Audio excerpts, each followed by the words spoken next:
La comunicación es esencial en toda empresa y esto lo tiene muy claro Apimen, que ha organizado un curso, un taller, un desayuno que tendrá lugar el próximo viernes 21 de marzo. Será en Marvel App y correrá a cargo de David C. Mendoza, con el que vamos a hablar de las distintas estrategias para mejorar la comunicación de la empresa, tanto a nivel interno como externo. David, muy buenos días. Buenos días, ¿Qué tal? Muy bien, muy bien. Muchas gracias por este ratito, por este tiempo para poder contar un poquito lo que vamos a hacer. Pues vamos a contar qué es lo que se va a desarrollar en este taller de 1 hora aproximada de duración, porque claro, decíamos, la comunicación es esencial. Esto lo deberían tener claro las empresas, pero muchas veces no saben cómo llevar a cabo la mejor estrategia, ¿no? Claro, la comunicación en sí es, yo creo que es la parte fundamental, o sea, junto con las finanzas, evidentemente. Si una empresa no tiene dinero, va a ir muy poco lejos. Pero si no sabe contarle al cliente o contarle a la sociedad o al público en general a qué se dedican, qué es lo que hacen, por qué su producto es mejor que otro, pues no va a tener tampoco mucho recorrido. Al final va a quedar pues ahí, en la difusión, ahí sin más y sin nada que destacar. No va a ser fácil acordarse de ellos. Entonces, esa es la idea, un poco enseñarles a cómo organizar la información de su empresa para, según el contexto, el tiempo y todo, poder hacerlo, ¿no? ¿Cuáles son los errores más habituales que suelen cometer las empresas? Pues mira, fundamentalmente, depende también un poquito del tipo y del tamaño de empresa, sí. Pero hay empresas que están como muy personalizadas, ¿no? Donde el que la dirige lleva todo y nadie se mueve allí si no le dice el dueño lo que tienen que hacer. Entonces, hay veces que en ese tipo de empresas suele predominar mucho la comunicación basada en lo que yo quiero decir. Lo que yo quiero decir, lo que a mí me importa, lo que yo he hecho y lo que yo soy y lo que tal. Y realmente al cliente que tienes enfrente lo que le suele importar es lo que a él le afecta. O sea, tu negocio a él, para qué le sirve o cómo va a funcionar o por qué tu producto es mejor que aquel, por qué tu automóvil vale 20.000 euros más que aquel, etcétera, ¿no? Entonces es un poco la idea. Entonces depende un poquito. Se nota muchas veces en las empresas a qué le dan importancia en función de a qué le dedican recursos. La gente que dedica pocos recursos al marketing, pocos recursos a la comunicación, pues la tienen como en un segundo lugar, ¿no? Pero eso suele ser uno de los fallos más grandes, centrarse en lo que uno quiere decir, en lo que uno ve importante, ¿no? Que a lo mejor es importante, ojo, pero que es relativo. O sea, un cliente cuando va a comprar un sitio que tú lleves a lo mejor 30 años en el mercado, para él es relativamente importante, aunque para ti sea un mérito porque las has pasado en 30 años. Entonces eso es un poquito. Y luego hay veces que no se adaptan al tiempo, sobre todo en reuniones de tipo networking. Es difícil organizar un discurso cuando hoy tienes 20 segundos y mañana son 10 minutos. Entonces tienes que poder pasar por todos los puntos. ¿Cómo deben apoyarse las redes sociales, que son también herramientas muy importantes para la difusión del negocio? ¿Cómo deberían planteárselo? Bueno, pues mira, a nivel de redes sociales yo siempre creo que deben de tener a alguien que se encargue de ello, a alguien que sea profesional de las redes, no de una red, porque también hay veces que pasa que hay uno que es muy experto, no sé, en Instagram, y para él el 90% es Instagram, y hay otros que son expertos en LinkedIn, y el 90% es LinkedIn. Experto en redes sociales es saber manejarse un poquito en todas, saber adaptar ese mensaje al ambiente que hay en todas, porque las redes sociales es un poco como los barrios, en cada una se cuece una cosa y se habla de una manera. Pero lo importante es que luego esa persona que lleva las redes sociales sepa qué tiene que contar. Porque hay veces que se les contrata y es, bueno, tú llevas las redes. Y tú no te hablas con ellos casi como dueño y pretendes que tengan como una especie de baraja de tarot para adivinar hoy qué podemos poner aquí. Tienes que saber contarle, oye, si has hecho un evento, vas a hacer algo, hay una oferta próxima, organizar ese mensaje. Y el de las redes sociales lo que va a hacer es adaptarlo a LinkedIn, a Instagram, a Twitter, que ahora se llama X, pero sabrá qué tiene que decir, ¿no? Es un poco la idea. Eres consultor de comunicación y aquí tenemos que hablar de distintos planos, porque hay comunicación interna, comunicación externa, comunicación comercial y todas tienen un peso considerable. Todas, sí. De hecho, en el taller una de las primeras partes, que en la parte teórica que se cuenta y que se expone, es que la empresa en realidad es como si estuviera en el centro de la comunicación, de su negocio, claro. Y ahora hacia un lado tienes el área de ventas. Tampoco puedes dejar que el vendedor, por el hecho de que sea buen vendedor, diga, invente. Tienes que organizar un argumento de ventas de forma que despierte el interés al cliente, le haga ver diferencia de tu producto con el de los demás, tenga interés en adquirirlo o en contratarte. Entonces, el vendedor lo que tiene que ser es como, imagínate, si en lugar de ser un área de ventas, pues una película, sería como si el director del cine dijera, bueno, tú entra ahí y haces la escena. No, tú tienes que darle una orientación del personaje. Si es buen actor, sabrá hacer de un tío serio, de un tío que está loco o de lo que sea. Pero le tendrás que dar el guión que tiene que decir, ¿no? Entonces, en comunicación pasa igual. Y luego hay veces que hasta incluso tienes que llegar a tener organizada tu comunicación hasta para una rueda de inversores. Cuando una startup necesita inversores, tienes que saber qué contar. ¿Tienes accionistas? Pues para una junta de accionistas. Para medios de comunicación, cuando haces una rueda de prensa, no es lo mismo que si estás en una jornada de no sé qué en el Palacio de Ferias contándolo a potenciales clientes. Entonces esa es la parte en la que en el taller vamos a intentar enseñarles cómo organizar esa información para que, siendo la misma, se vista de forma distinta en cada escenario. Esa es un poco la idea también. A veces se centran los esfuerzos en la comunicación hacia afuera, pero claro, saber tratar a tus empleados, que todo esté muy claro, que los mensajes lleguen de manera directa. Correcto. Esto es básico. Eso es fundamental, porque la mayor parte de las veces acabas descubriendo las empresas que como si fuese que la mitad del personal se dedica a arreglar problemas que da la otra mitad del personal. Y muchas veces ves que el problema está en la falta de comunicación. Es que resulta, que yo no lo sabía, es que yo no me habían dicho que ese era un cliente especial o que esto era para hoy. Se dan por sentado muchas cosas por el hecho de que como... A veces pasa sobre todo cuando la empresa es muy grande, entre departamentos suele pasar que das por sentado que cosas que en tu departamento es frecuente, es diario y es cotidiano, en el otro también lo son y no. Entonces cada vez es más frecuente, en empresas sobre todo grandes. Bueno, en el mundo del cine hay una figura para las series de televisión que es el showrunner. Yo hice la formación de showrunner con Televisión Española, y entonces aprendes un poco que todos los departamentos del cine, da igual que sea guionista, vestuario y tal, hay una figura que es el showrunner que combina para que no se pierda el hilo de la serie, para que no se pierda la esencia, que si es malo y es malo aquí y allí el personaje. Bueno, pues en las empresas cada vez es más frecuente, cuando tienen ya una plantilla media, incorporar un mission runner. ¿Qué es el Mission Runner? El que se encarga de lo que vemos en la web cuando entramos, que pone misión de la empresa, o en un dossier de presentación, misión y visión, ¿no? Pues que no se pierda la misión, porque si no, del día a día llega un momento en que ya no te acuerdas para dónde ibas. Y entonces resulta que esta empresa era para dar servicio a los mayores y ahora resulta que a lo mejor no le estamos dando, porque es que aquí cada uno va a lo suyo. Entonces ese es un poquito lo que dices, interdepartamental. Y ahí es fundamental que sepan hacia dónde va la empresa, qué objetivos tiene, qué objetivos, su puesto de trabajo también, su departamento. Y eso no implica tener que contarles cosas confidenciales, no hace falta estar contándoles cómo van las cuentas. Ni constantemente. ¿No? Solamente que la gente necesitamos orientación. O sea, tan sencillo como eso. Y a veces hay dinámicas que están un poco viciadas y el cambio un poco de mentalidad a veces supone un esfuerzo detrás. Sí, porque ya la gente tenemos la tendencia al hábito, a lo que es habitual. Ya, y entonces, todo plan para hacer un cambio necesita también un plan adicional para implementar lo que es la introducción de ese cambio. Aquí podemos hacer un análisis de no sé qué y nos da el resultado de que aquí tenemos que cambiar de estos 10 puntos 3. Perfecto, ya lo sabemos todos y ahora nadie hace nada. Pues hace falta un plan. Como si cogiéramos en una zona de Marbella y dijéramos, bueno, en esta plaza hace falta poner una rampa en las escaleras, muy bien, ya lo sabemos todos, pero ahora hace falta un plan para la obra. Sabíamos lo que hay que hacer, pero hay que hacer un plan. Y eso en las empresas luego se da por sentado que como ya nos lo han dicho, pues ya sabrás tú lo que tienes que hacer, que a ti ya te dijeron en la reunión aquella que vino un señor de fuera. Entonces, al final eso también es una pérdida de recursos y de energía. ¿Qué te suelen preguntar más en este tipo de talleres? ¿Cuáles suelen ser las curiosidades, las dudas? Pues las preguntas más habituales suelen ser, ¿cuánto les va a aumentar las ventas? Directamente, ¿no? Sí, cada uno lo pregunta a su manera, pero básicamente es, si yo hago tal cosa, esto, ¿cuánto tiempo tarda en que yo facture más o en que yo venda más? Y a veces se confunde el concepto de marca, de asignarle una personalidad, vamos a decir una personalidad, ¿no? Como asignar una personalidad a la marca. Por ejemplo, cualquier marca de vehículos de lujo, de ciertos hoteles, al margen de lo que sea, tienen como asociado un concepto, bueno, si has comido ahí o llevas tal coche, hay una serie de cosas como se suele decir, ¿no? Que es más el estilo.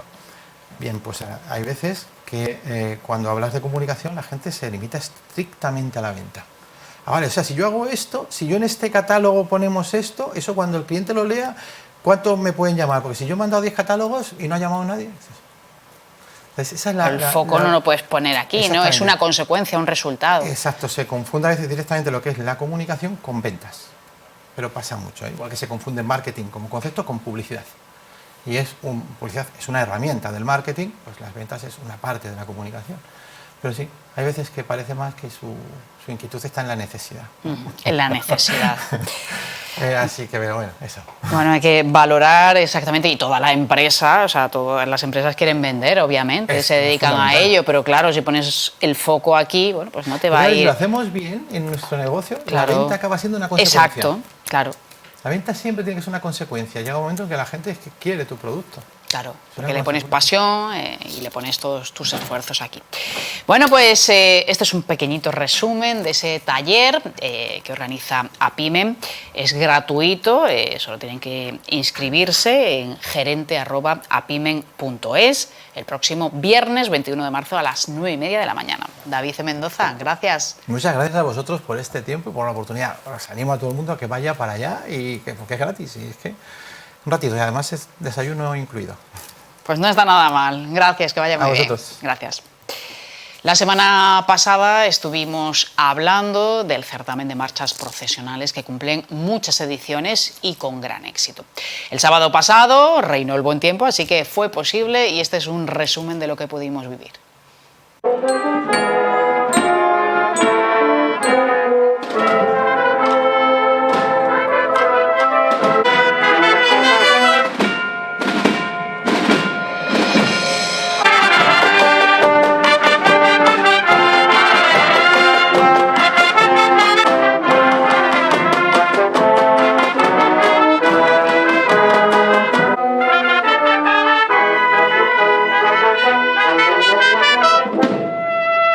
La verdad es que sí, que esta mañana, desde que hemos salido a la calle, hemos visto este sol resplandeciente. No hay mejor lugar que Plaza de los Naranjos, la Capilla Santiago, para este certamen que estamos viviendo desde esta mañana a las 12 de la mañana. Yo creo que no hay mejor lugar en el mundo y mejor sitio que nuestra Marbella, nuestra Plaza de los Naranjos, y sobre todo para escuchar hoy música cofrade de la buena, y que, claro, gracias a todos a nuestra querida Cofradía del Cristo del Amor, que año tras año hace un sobreesfuerzo por mantener este certamen vivo y que cada año, pues bueno, vamos un poquito a más y creciendo, ¿no?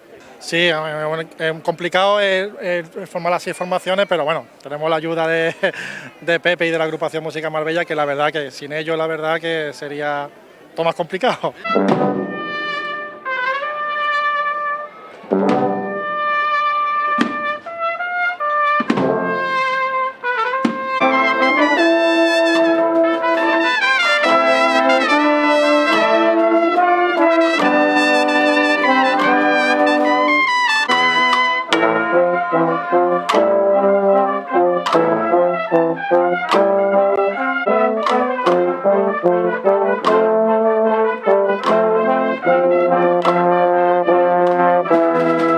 Pues la verdad es que sí, la gente está impaciente por llegar a la Semana Santa. Nosotros en los certámenes que hemos vivido fuera de Marbella siempre hay muchísimo público y mucha gente que le gusta escuchar las marchas de Semana Santa y sobre todo pues, disfrutar de la música cofrade, que en el resto del año ya cada vez se va escuchando más, gracias a Dios, pero que sí en este mes todo se identifica más.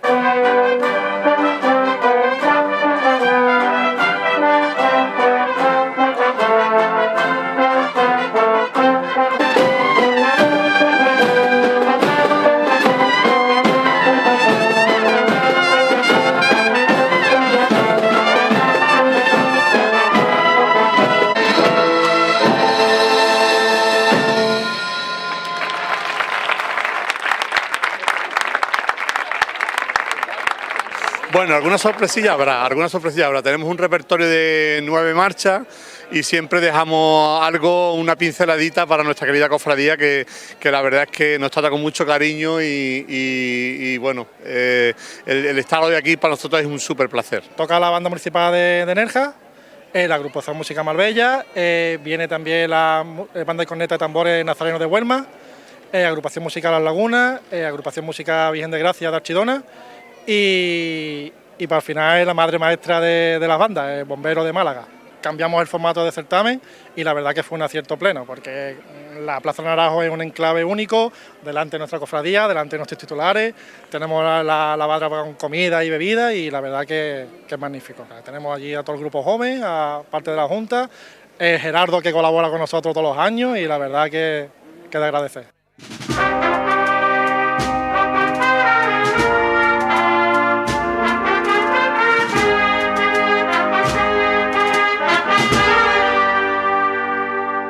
No lo sé, hay una tregua ahí, pero vaya, que eso habrá querido ellos que sea el día así y ya está.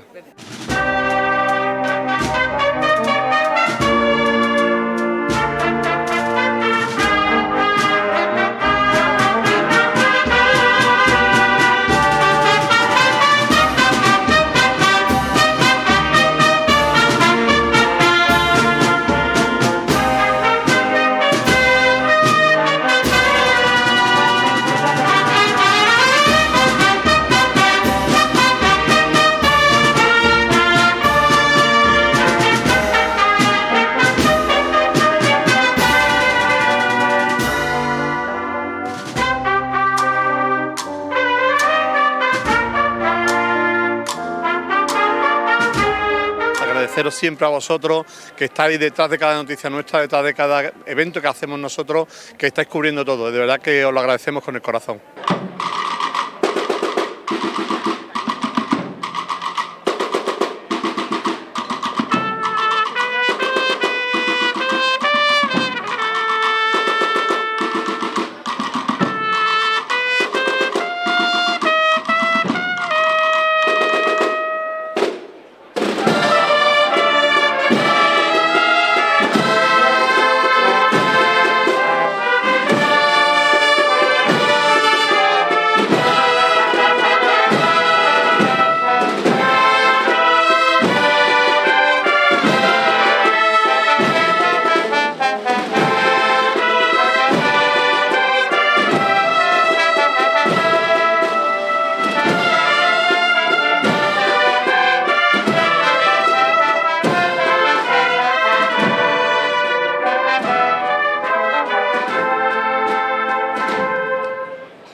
Pues vamos a cerrar el programa de hoy hablando del Museo del Grabado, que atesora muchas piezas que a veces son desconocidas para el gran público. Así que hoy les vamos a dar un poquito de luz, a hablar de 3 esculturas en concreto, pues que no son, bueno, de autores conocidos, pero estas obras no tanto. Así que con nosotros está el director del museo, Germán Borrachero. Hola, muy buenos días. Muy buenos días. ¿Qué tal? Pues estupendamente aquí, ¿verdad? Como siempre. Pues estupendo. Vamos a hablar hoy precisamente de estas obras que están como en un segundo plano, ¿no? Porque a veces hablamos de las distintas exposiciones, también hay temporales, hay las que están de manera habitual, pero claro, hay ciertos fondos que quizás, no sé, si preguntas a la gente, no sabrían, ¿no? Que hay, por ejemplo, pues un Chillida. Efectivamente. Porque, claro, al hacer el Museo del Grabado, todo el mundo va buscando la estampa, ¿no? Que es la pared, o el Picasso, el Miró, en fin, lo típica, cosas de estas. Y la escultura no es que pase desapercibida, sí, ciertamente, pero que digamos que a la hora de subir las fotos no es lo típico. No hay muchas fotos en internet del Chillida o de las otras 2 esculturas. Y, hombre, coinciden que las 3 además son muy apreciadas, las 3 son piezas únicas, ¿eh? Esta primera estamos viendo en pantalla es de Faustino Escorve. Esta hace muy poco que ha entrado en el museo, porque es una donación que hizo al Ayuntamiento de Marbella nuestra añoradísima Manuela Vilches, que fue una de las primeras galeristas de arte contemporáneo aquí en Marbella, una persona que además estuvo muy implicada en muchas cosas, como incluso la creación de la Feria de Arte Arco. O sea, y luego, bueno, llevó a muchos artistas españoles por muchos sitios. Faustino Escorve es un escultor navarro y que tiene mucha obra pública, pero no solo en España, sino también tiene en Argentina, en Estados Unidos, en Corea, en muchos países. Y esta pieza, de momento, está en el Museo del Grabado. Nosotros hacemos un discurso de obra alrededor, ahí estamos viendo la imagen con Palazuelo y con Salvador Victoria en la pared, al fondo vemos la otra sala Chillida. Las 2 coinciden que son del mismo material, que son acero cortén, que es algo muy propio de los escultores del norte, por cierto, el acero cortén. Y bueno, es una pieza, la verdad, sinceramente monumental, maravillosa, para tener muchísimos enfoques, da mucho enfoque. Una pieza que se curva sobre sí misma, ¿no? Como estamos viendo. Luego tiene una particularidad esto del acero cortén muy curiosa, porque el acero cortén no es que sea un tipo de acero, es simplemente la pátina que genera el propio acero. Entonces es una aleación de cobre, níquel, que digamos que se autooxida, ¿no? Que va cambiando con el tiempo, pero que curiosamente ese óxido sirve para proteger el material de la escultura, ¿no? Y es una escultura que generalmente se pone en exterior, Chillida en este caso, ya hablaremos, pues tuvo esa anécdota con nosotros, que quería que se pusiera en exterior, porque él decía que la escultura tiene que vivir, tiene que envejecer.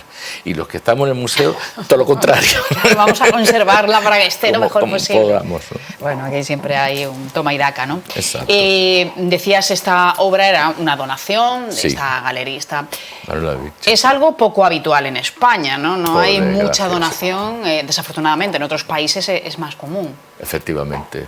Hombre, claro, todo el que colecciona quiere proyectarse en la colección, vamos a decir así, porque el momento que tú eliges es como cuando tú eliges la ropa, cuando tú abres tu armario, pues tú puedes verte un poco reflejo de tus preferencias o de cómo tú piensas, incluso a través de la estética, ¿no? En este caso los coleccionistas hacen lo mismo, pero claro, ¿qué ocurre cuando el coleccionista fallece? O cuando el coleccionista sabe que por desgracia va a dejarnos, como en este caso. Pues claro, que esa colección muchas veces no interesa que se venda por aquí y por allá, sino que de alguna manera se retenga en alguna colección, otra colección pública, ¿no? En este caso nosotros, no como ayuntamiento. Entonces, fantástico. Pero como bien dice, no es lo habitual, porque aquí en España todo el mundo pensamos en el interés crematístico de las cosas. Esa es la verdad. Sí, en venderla bien. Esa es la verdad. Muchas veces las familias, pues de estos donantes, en el caso de Manuela Vilches te puedo asegurar que no, yo conozco algunos de ellos y son personas cultas y además con inquietudes. Pero muchas veces lo que ocurre es que cuando alguien fallece, enseguida llaman al director del museo más cercano, se hace yo en este caso, para saber qué es lo que tienen, si vale la pena, si no vale la pena, pero algunos quizás, hombre, lógicamente los que no me llaman, pues serán los que quieren conservar el legado, ¿no? Sí. Pero la regla general, por desgracia, todavía en este país es así. Y mucho menos regalarlo. Eso sí que no. Y es todo lo contrario. La persona que lo colecciona tiene como un papel de guardarlo, ¿no? Claro, de de ángel conservador. guardián de esa obra, ¿no? De que esa obra no esté por ahí perdida, digamos, ¿no?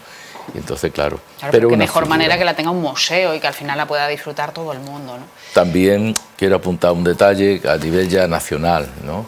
Es que, por ejemplo, sabes que yo fui amigo y conocido de Pepe Guirao, el gran ministro de Cultura, el último ministro de Cultura, y que también fue director de Reina Sofía y muchas más cosas. Y esta persona luchó siempre por otra cosa que en todo el resto de Europa y en Estados Unidos y en Japón es frecuente, que es el desgrave fiscal cuando tú donas una pieza con una valoración hecha por un perito, lógicamente, y entonces Hacienda de ese país te desgrava tanto si es un depósito en un museo de interés, o Una más donación. todavía es una donación. Pero aquí no existe, lo que da en Hacienda es ridículo. Entonces no estamos promoviendo esto, que haya grandes empresas con mucha colección, eso sí lo hay en España, y que de alguna manera donen o depositen obras en los Ya. museos, porque para beneficio de todos nosotros como espectadores y para ellos como desgrave Ya. fiscal. O sea que sí existe beneficio, pero es muy pequeño. Muy poco, muy Prácticamente pequeño. es poco apreciable, ¿no? Testimonial. Testimonial. O sea, es más la historia de que la pieza esté, que la pieza viva, no te mueve, pero yo insisto, si tuviéramos esa otra Claro, si contrapartida... existiera ese, al final, beneficio económico, bueno, pues animaría a que al Hombre, final se muchas veces convirtiera incluso- en un aliciente. Bueno, ¿desde cuándo tenemos el Chillida? El Chillida lo tenemos desde mitad aproximadamente de los 90. Y el Chillida es una donación también de Lady Houghton, que estuvo viviendo en Marbella también. Pero el Chillida, en verdad, no lo donó directamente al Museo de Grabado, lo donó a doña María de Salamanca, en su calidad de presidenta de la Asociación de Amigos del Museo de Grabado. Y doña María, un gesto que le honra, fue la que donó la pieza al Museo del Grabado. La pieza se recogió en Suiza, estaba en una caja fuerte de Suiza, con otros bienes, supongo, de la fallecida. Y bueno, y aquí la tenemos, una pieza magnífica, es también pieza única, igual que todas las tres esculturas que tenemos en el museo, y también de acero corté. Y la escultura nos sirvió al Museo de Grabado en su momento, entonces era el director José María Luna, yo trabajaba con él, para contactar con Eduardo Chillida directamente, que estaba muy bien, entonces dio gracias de salud en aquella época, estoy diciendo, y entonces alrededor de la escultura él nos prestó una serie de obras suyas de grabado que tenía en el taller y se hizo una exposición que yo creo que todavía muchos la podrán recordar en la capilla. Fue una exposición magnífica. Él, por desgracia, no se pudo trasladar a Marbella como hubiera sido la voluntad, porque en aquella época tenía también un proyecto en Tenerife que era el Tindan Falla, de intervenir un parque natural de un cerro. Bueno, aquello fue muy polémico, entonces lógicamente el hombre no se iba a poner a tiro. Aquí vemos en este detalle no solo cómo es el acero cortén, esa parte corrosiva, sino que hay un cuadradito con una rayita en una esquina. Eso es como firmaba Chillida las esculturas, con un punzón. Cuando estaba todavía candente el acero o el hierro, pues con un punzón se grababa y esa es la marca de él, ¿no? Ese acero cortén. Bueno, no tuvimos a Chillida aquí, pero al final esa exposición al final Sí. fue bueno un momento histórico importante para el Museo del Grabado. Y la escultura está aquí. La escultura además tiene un trasfondo. Esta es una escultura de inicio de los 80. Recordemos inicio de los 80 en España cuando se produce, dentro de la transición española, un cambio importante, el gobierno de Felipe González, también habíamos pasado la intentora de golpe, digamos una consolidación de la democracia y luego también una visión de España al exterior muy importante, no solamente la movida madrileña, todo esto, que de alguna manera fue financiado evidentemente para esto, sino también una parte de los artistas, una gran parte de los artistas empezaron a reivindicar Sí, las ese canto por libertades. la paz. Este título de la escultura es Estela José Antonio Aguirre, que fue el primer lehendakari del gobierno vasco. Él juró su cargo delante de o bajo el árbol del Guernica. Por eso precisamente la guerra, una de las cosas que se hizo fue bombardear Guernica. Era evidente que era un gesto, ¿no? Político. Él murió en el exilio. Y Chillida para nada es figurativo, pero en ese interior de esta pieza que casi parece un árbol con el que intenta abrazar, hay un banco, está en la oscuridad, hay como un banco para sentarse, como para reflexión, para, no sé, lo que era un gobierno, al fin y al cabo. Antiguamente los gobiernos celtas pues se refugiaban, ¿no?, debajo de unos grandes árboles, ¿no? Ahí viene el principio de esto. Y esta es la estela de José Antonio Aguirre, que está en el museo. También pieza única, como digo, todas son. Bueno, qué maravilla.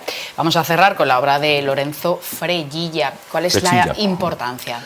Bueno, Frechilla era un escultor de Valladolid, falleció en los 90, y era una pieza que dentro del ayuntamiento la teníamos un poquito olvidada y estaba en zona administrativa. Había sido un primer premio de escultura de la Bienal de Marbella, cuando se hacía la Bienal de Marbella, que era pintura y escultura. Esta concretamente fue de la segunda Bienal, que es el año 73.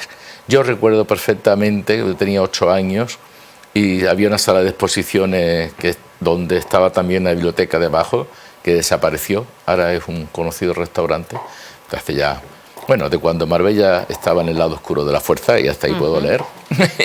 Y en aquella sala, como digo, se exponían las obras seleccionadas de premiadas de la Bienal. Yo me acuerdo de esta escultura con 8 años, de yo meter la cabeza adentro, porque te refleja entero, ¿no? Entero. Todavía hay quien la hace, ¿eh?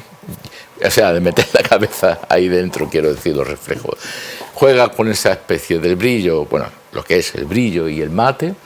Es también un escultor muy interesante porque él realmente hizo una carrera en Madrid, pero sobre todo su formación real fue en Francia y en Alemania y en Escandinavia, donde tiene muchísima obra.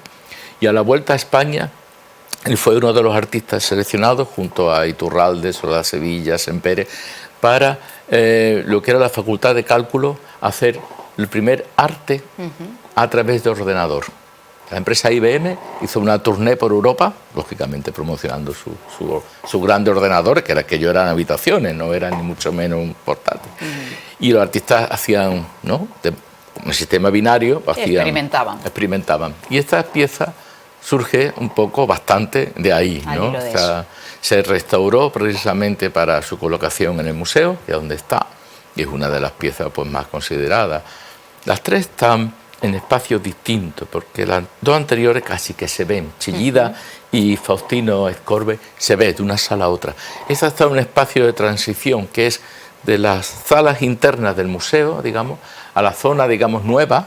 Hicimos el 30 aniversario, que era nuestra anterior oficina, ¿no?, que es la galería. Entonces tú, cuando estás viendo la escultura, estás viendo desde arriba toda la galería de entrada. La verdad que es fantástico, como para nuestro parecer es fantástico, ¿no?, esa escultura.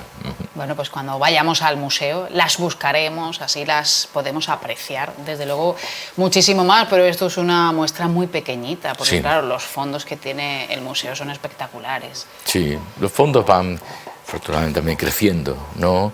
Y aquí en un principio, y va a seguir siendo nuestro fuerte, es la obra gráfica, este Museo de Grabado Español, ¿no?, contemporáneo. Es verdad que también tenemos en nuestras exposiciones dibujos, algunas veces fotografías, todo precisamente lo que corre papel. Alguna temporal hay pintura, ¿no?, como va a ocurrir y ha ocurrido y seguirá ocurriendo, eso no es ningún óbice, pero porque el arte hoy en día tiene que ser plural, ¿no? El artista no se define por qué técnica es. La técnica es el guante, realmente, ¿no? Y bueno, y va a seguir creciendo. Los próximos...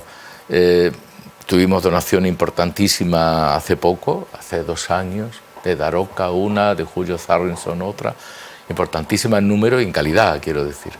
Y eso hace también, nos obliga también, lógicamente, a ir cambiando la obra, ¿no? O sea, la idea nuestra es que cuando alguien pasa por la puerta y dice, ya he visto el Museo de Grabado, se refiere siempre al edificio, porque a lo que hay en la pared nunca la va a poder ver, ya que lo cambiamos siempre, ¿no? Esa es la idea. Y la escultura igual.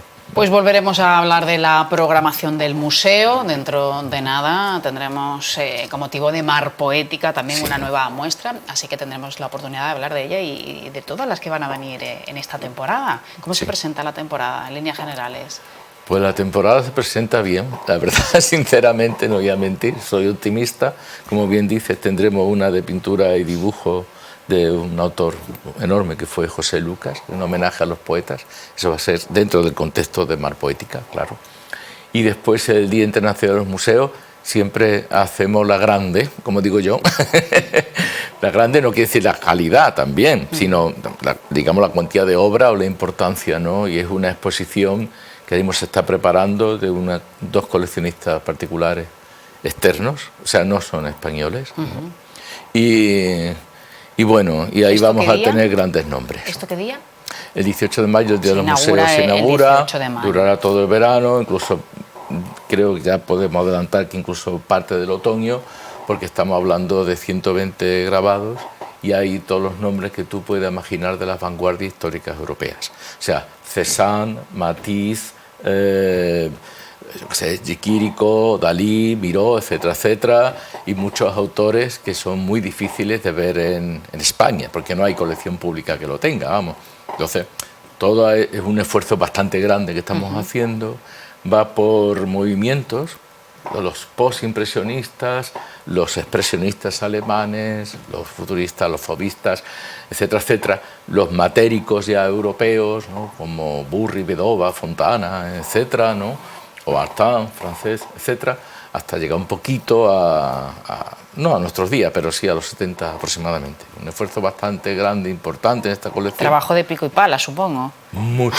Tenemos una comisaria magnífica que es Simona Barbona, que está haciendo todo, la historia de selección y la documentación.